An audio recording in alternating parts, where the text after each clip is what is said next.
Bruce Klingner, former CIA deputy chief for Korea. Bruce, good to see you. You know, for all the problems that McCain and Donald Trump had together, and there were quite a few, they both had this deep-seated love for the military, and both had a conviction that we needed to build up our defense from where it was. This has got to help in our defense, in our negotiation strategies, whether we're talking with friends or enemies, right?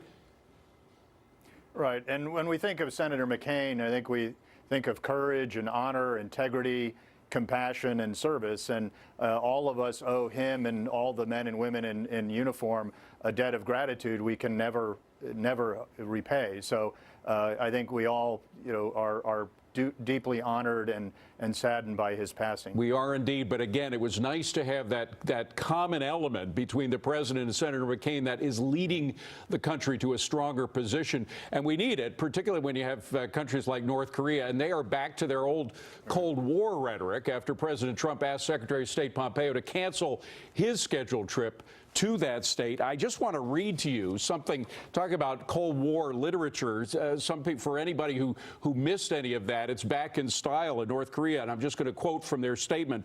The U.S. is hatching a criminal plot to unleash a war against the DPRK, that's North Korea, and commit a crime which deserves merciless divine punishment.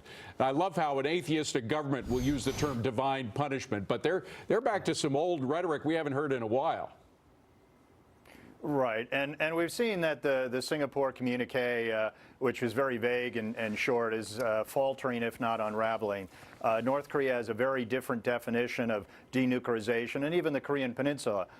They see it as anything that includes or influences the peninsula, including our bombers way down in Guam. So they've always had a very different view of the Singapore communique than the United States had, and it's sort of slowly unraveling. We've seen in Secretary Pompeo's visits with his counterparts that they've been very critical of the U.S. objectives, and we remain very far apart on trying to find common ground. But are they prepared to deal with a tightening of the noose around their economy? I mean, this administration, particularly Mr. Pompeo, is not going to take any gruff from them, and they are going to tighten the strong pressure that had already been in place even more so.